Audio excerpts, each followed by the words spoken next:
my name is Ashley, aka Señorita Spanish. We have been talking about one of my favorite activities, Corre en Círculos, and today I wanted to share with you exactly how I fit it into a lesson. So what does a day-to-day lesson plan look like when this is kind of like the main focus of our lesson? How do I start the day? How do I end the day? Especially when students are all finishing at different times. What does it look like? If you have any questions or comments while you're watching, make sure you just drop them in the comment section below so I can help you out. Let's jump in.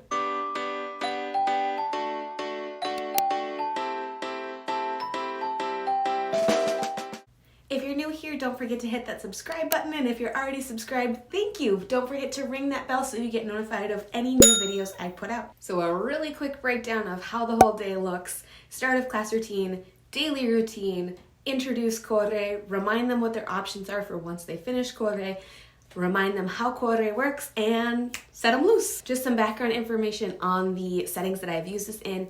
I've used this with middle school and high school students in Spanish 1 and Spanish 2 classes. Hopefully that helps you keep this in mind. So part of my daily lesson, I guess you could say, is setting up for Corre, and they literally just do it in that transition time between class periods. We usually have like a 3 or 4 minute transition for them to get from classroom to classroom. As students are walking in, I usually have the half sheet sitting in a pile on a chair right in front of the door so students can't get into the classroom without walking around the chair. They help me tape them to the wall. It's just a part of our routine. They're great. They're awesome about helping. It's never been an issue. So first off, when we're talking about starting a lesson, I always start my lessons the same way. I call it my start of class routine. I have another video on it I'll link for you here. But basically, it's a check-in where I see, how is your day going? How are things happening for you? And then we also talk about what's going on in their lives for a calendar talk, and then we do a short weather talk. It's a really good way to kind of cover a lot of really basic novice skills, but also to build classroom relationships and classroom community. So make sure you check out that longer video. But the start of class routine usually takes me about 5 to 10 minutes. After the start of class routine, I have a different daily routine I do on each day of the week. So Mondays I do weekend talk. Fridays I also do weekend talk. Tuesdays we usually do some free voluntary reading or FVR. Wednesdays we listen to a song and we talk about it, and on Thursdays we do Persona Especial. So I will link the blog post that I have that describes all of those routines in the description, but we usually move into the next chunk of our daily routine. I'll put more information about each of those routines in the description of this video. So we've done start of class routine, we've done daily class routine, you had your students help you set this up, so now we're gonna get into actually doing Corre en Círculos with your students. So I have another video on how I introduce Corre en Círculos to my students, especially the first time we do it. I will link that here for you to go check out. But if your students have done this a couple of times, they're not going to need this huge introduction, right? They're probably going to see it on the walls and go, oh, we're doing that today. And you're going to say, yes, we are. And then that's it. So if you've already introduced it once or twice, they're going to know how it goes. So usually what I do at this point is I say, take out a sheet of paper, number it 1 through 25, or however many stops you have in your scavenger hunt. Then I really quickly remind them, okay, are we looking at the big words or are we looking at the little words? Right, okay, we're gonna look at the little words. Everybody starts somewhere, and I make sure to tell them what they're gonna do once they're done before we actually get started. What are they gonna do when they're all done? Because your students are gonna all finish at different times, I find it really important just for classroom management purposes and to make sure everybody stays on task and is using their time wisely, is I make sure I have something that they're going to do that they can do independently as soon as they're done. So I wanted to give you a list of a bunch of different activity options that you could use at the very end of your lesson as your students are finishing up. My 2 favorite fast finisher options for Corre are mini puzzles and Labrinto. So let's talk a little bit about each of these, and then I'll give you some more ideas too. So if you saw my video on variations for Corre, you know that I really like the mini versions of the puzzles. If you missed that, I'll link that here for you. But basically what it is the same concept that they practiced in the bigger version of the puzzle, but set up differently. So this example that I have here is still telling time. So like you can see behind me, there's telling time, but the big letters are the time. So they read the sentence and then write the numbers out. In the second version, they're gonna read the numbers and then write a sentence to describe what time it is.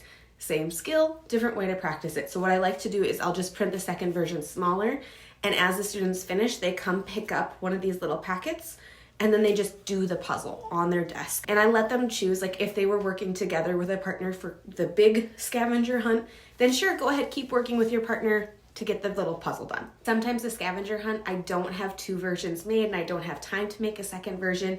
This is my next go-to fast finisher for Corre, and I just call them laberintos, but it's basically a maze activity. In the box, there is a question or something related to what we're talking to. So the example I printed off is also telling time.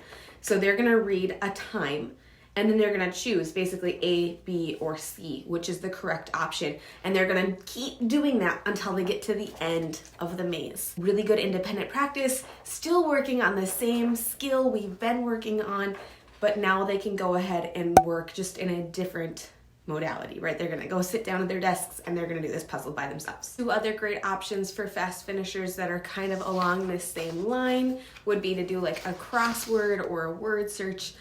Again, focusing on the same skill. So maybe if you were doing a vocab focused Corre, you're gonna do a word search where they're searching for words that they used in the Corre, or the crossword. Just again, another way to practice. I also will like to do just free reading time. We do FER on Tuesdays, so they all have books that they're working on. If they finish, they can just sit down and read one of their books. Another option is to do like a short reading and then activities with the reading if you have a reading option. If we've been working with a story in the Corre that I did was related to the story in some way, very often I'll do like the next level of embedded reading, and then they'll do some activities with it. So if you need ideas for reading activities, I'll link some below in the description.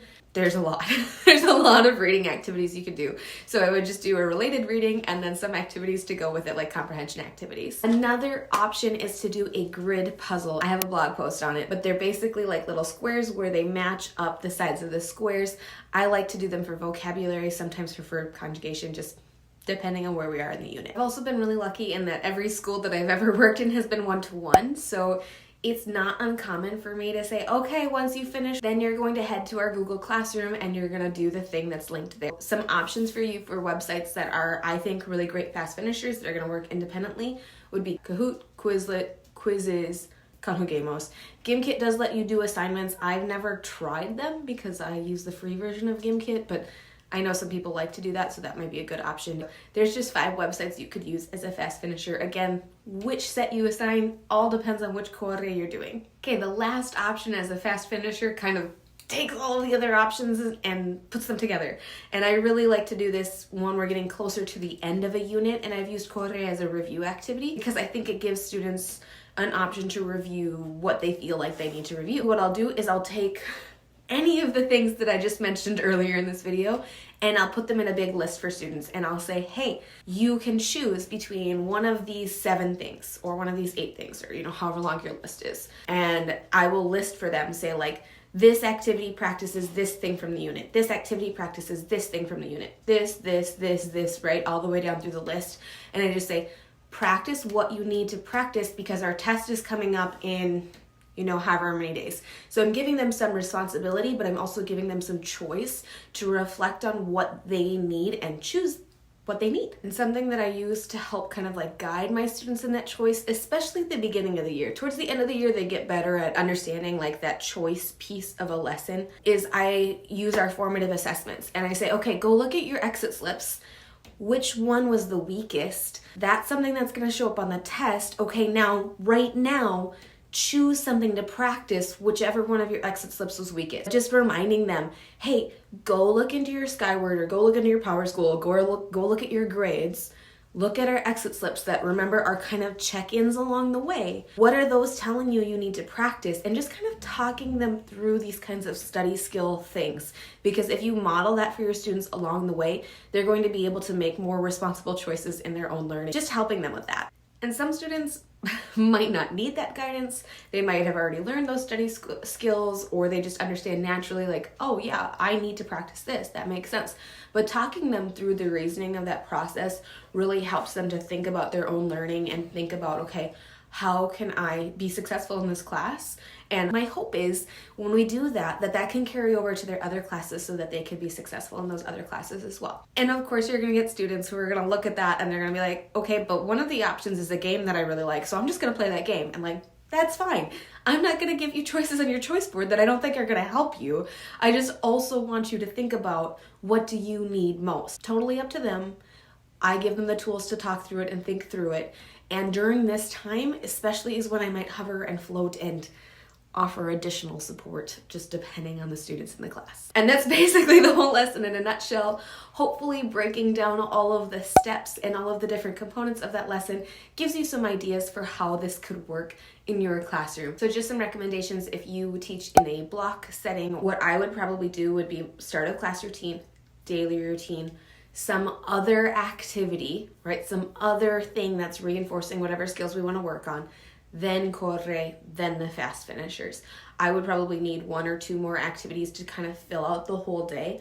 But either way, whatever I have planned for the end after corre would be something that is independent, that students can just work on their own, because they're all going to be finishing at different times, and trying to like bring everybody back together and now we're moving on could be a little bit challenging. They're going to be all over the place, so trying to do a whole group activity after a corre probably won't go super well. I hope that was helpful for you to hear the lesson step by step and just think about how you might use this in your own classroom. As always, I will put links to everything in the description of this video. Thank you so much for watching.